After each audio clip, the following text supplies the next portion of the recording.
안녕하세요, 택티카입니다.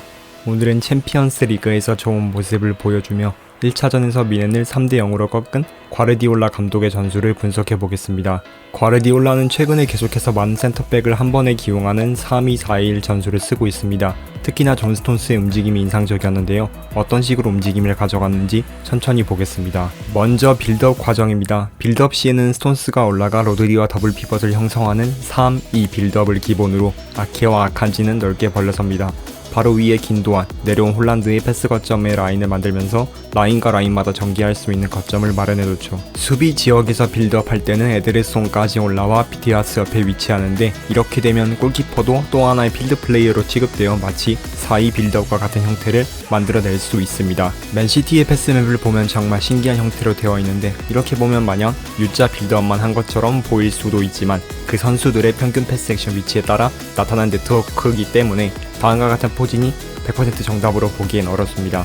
다음처럼 전진했을 때는 아케와 아칸지가 좌우 하프 쪽에 위치하며 3-2-5 구조이지만 거의 1-4-5 구조로 봐도 무방할 만큼의 라인을 형성하고 있죠. 좌측에서 공격을 만들어 나갈 때는 로드리가 터치라인 부근까지 빠지게 되면서 올라오는 디아스와 함께 디아스, 로드리, 긴도안, 스톤스가 각각 대각선의 위치에 위치하면서 마르모 형태의 패스 옵션을 만들어냅니다. 또한 공격의 숫자를 추가하고자 할 때는 덕배가 높이 위치, 스톤스가 한 칸 더 올라가 덕배의 위치에 들어가고 아칸지가 로드리와 동일선상에 서는 2-2-2-4 형태의 구조를 만들어냅니다. 이처럼 펩의 3-2-4-1 형태는 단 한 가지로 고정되어 있다기보다 진행하는 공격의 진행 방향에 따라 상대의 수비에 분포되어 있는 위치에 따라 다른 형태의 패스 거점을 가변형적으로 만드는 것을 알 수 있습니다. 확실히 좌우로의 전환이 많이 일어나고 우측의 베실바 쪽으로의 전환이 자주 일어나 좌우측의 활로를 집중적으로 활용했음을 알 수 있습니다. 다음처럼 한 번에 베실바 쪽으로 전환하는 패스를 주거나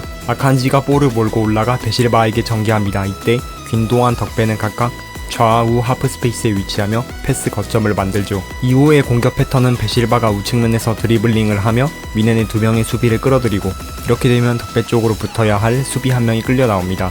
이때 덕배에게 패스를 주고 덕배는 박스로 바로 크로스를 올려 반대 측면에서 박스로 들어가는 균도안과 중앙에서 들어가는 홀란드의 헤더를 활용한 플레이를 할 수 있습니다. 그렇기에 전진 패스 클러스터를 보면 특히 우측에서의 전진 패스의 다양성이 많은 것을 알 수 있죠. 또한 그와 동시에 반대 측면에 있던 그릴리시도 박스 안으로 좁혀와 만약 세컨볼로 본인에게 볼이 왔을 때 득점을 할 수 있도록 움직임을 가져갑니다. 이렇게 박스 안으로 들어오는 선수들의 숫자가 많기에 다음처럼 균도안, 그릴리시, 홀란드로 이어지는 패스웍도 진행할 수 있게 되죠. 특히 홀란드는 움직임만으로 미넨의 두세 명의 수비를 달고 가거나 홀드하는데, 이를 활용해 볼을 가지고 있지 않은 나머지 선수들은 사각지대로 침투의 기회를 만들려고 했습니다. 다음 장면에서도 홀란드가 3명의 수비를 홀드, 베실바가 2명의 선수를 달고 가고 있습니다. 에버리지 포지션을 보시면 확실히 베실바의 위치가 그릴리시보다 소폭 높은 것에서 다음과 같은 공격 패턴이 자주 일어났음을 유추해 볼 수 있죠.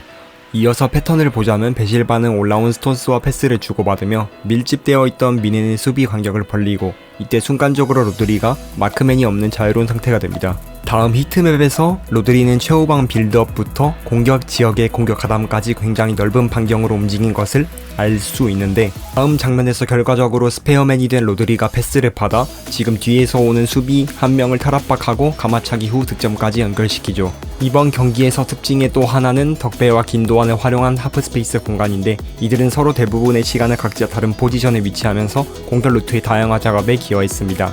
다음처럼 균도안은 좌측 부근, 덕배는 우측 하프에 위치해 있는 것을 볼 수 있죠. 특히나 이날 경기에서 덕배는 우측면으로 오버랩하거나 시프트에서 안쪽으로 향하는 패스를 뿌려주거나 좌측으로도 이동하면서 많은 도전적인 패스를 했는데, 다음처럼 미넨의 압박에 의해 넘어져 프리킥을 얻었지만 홀란드의 역습을 활용하는데도 덕배의 주요 역할을 볼 수 있고, 우측면으로 빠져 로드리의 패스를 받고 수비라인 뒤에서부터 뛰어 들어가는 홀란드에게 밀어주기도 했죠. 그 밖에 좌측 라인의 공격 작업은 그릴리시가 좌측면에서부터 안쪽으로 들어오며 미넨의 수비를 안쪽으로 몰고, 이때 아케가 바깥쪽으로 뛰어들어가 기회를 만들려 합니다. 아케의 슈팅은 막혔지만 이때 반대 측면에 있는 베실바가 이번에는 박스로 좁혀서 득점을 노리려는 움직임을 가져가죠. 즉, 진행 방향의 반대 측면의 선수가 박스로 들어오는 패턴은 계속해서 나타나는 것을 알 수 있습니다. 결과적으로 점유율은 미넨이 55.8로 앞서긴 했으나 파이널 서드에서 점유율인 필드 틸트 데이터를 보면 맨시티가 52.8%로 앞서 있는 것을 볼 수 있습니다. 즉, 맨시티가 공격 상황에서 더 주도적으로 기회를 만들어냈음을 확인해 볼 수 있죠. 특히나 수비에서는 스톤스가 센터백 라인으로 내려오고 아칸지가 풀백 자리를 채우면서 플랫 4-4 형태로 진행되었는데요. 간격이 정말 촘촘하고 일정한 것을 볼 수 있습니다. 다음처럼 미네는 패스 방향을 측면으로 유도해 계속해서 볼을 돌리도록 만들고 존 스톤스와 아칸지의 히트맵에서 이 과정을 확실히 확인해 볼 수 있죠. 그리고 상대가 다시 뒤로 백패스를 돌렸을 때는 중간에 4라인이 앞으로 전진, 압박을 합니다.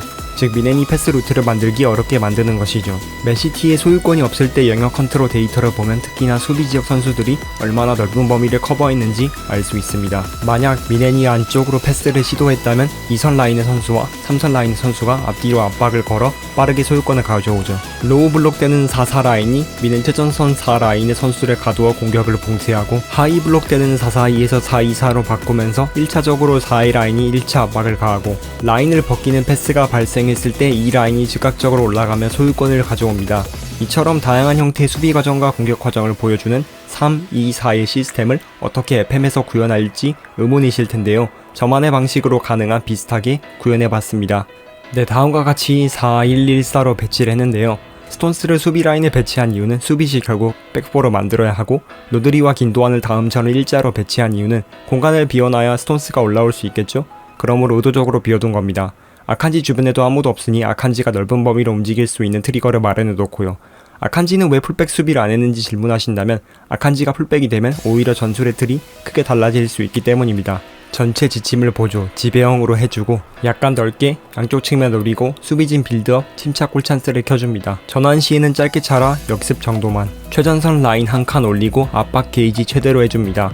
이미 충분히 포메이션만으로도 복잡하기 때문에 너무 복잡하게 할 필요는 없습니다. 이제 개인 지침을 보면 에데르송은 스위퍼 키퍼 공격 정도만 주고 아칸지는 왓센백 공에 적게 슈팅, 위험 감수로 대각 긴 패스하도록 해주고 존 스톤스는 리베로 공으로 볼을 몰고 로드리 쪽부터 그 이상까지 올라가도록 해주고 디아스는 센터백 커버로 최후방을 커버, 나다나케는 풀백 수비 더하기 적게 슈팅으로 변형 백스리를 만들 수 있도록 합니다. 로드리는 로밍 플리지로 피로시 전방까지 올라갈 수 있는 역할을 주고 빈도아는 중미 공의 포지션 자유, 덕배는 점플매 공의 포지션 자유, 베실바와 그릴리시는 윙어 공으로 터치라인에 자주 위치하도록 적게 슈팅으로 침착하게 슈팅하도록 해줍니다.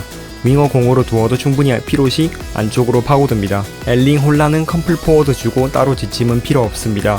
게임 영상을 보면 확실하게 3-2-4의 시스템을 볼 수 있고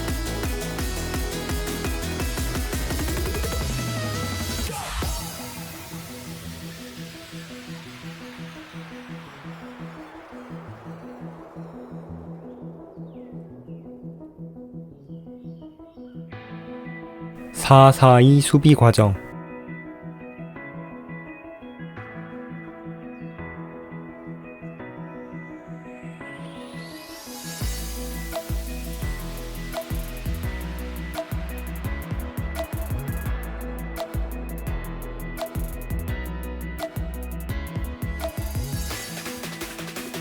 존 스톤스 모르고 올라가 패스, 덕배의 득점까지.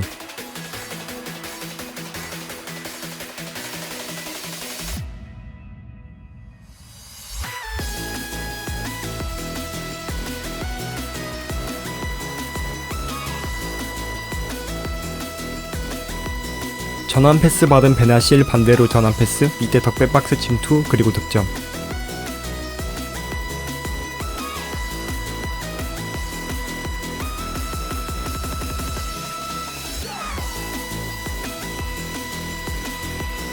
에버리지 포지션도 어느정도 의도한 대로 나왔고 좋은 기록까지 만들어냈습니다. 네, 이렇게 펩의 변형 백스리 전술 분석과 게임대 전술까지 만들어 봤습니다. 과연 이번에 펩은 챔피언스 리그 우승을 할 수 있을까요?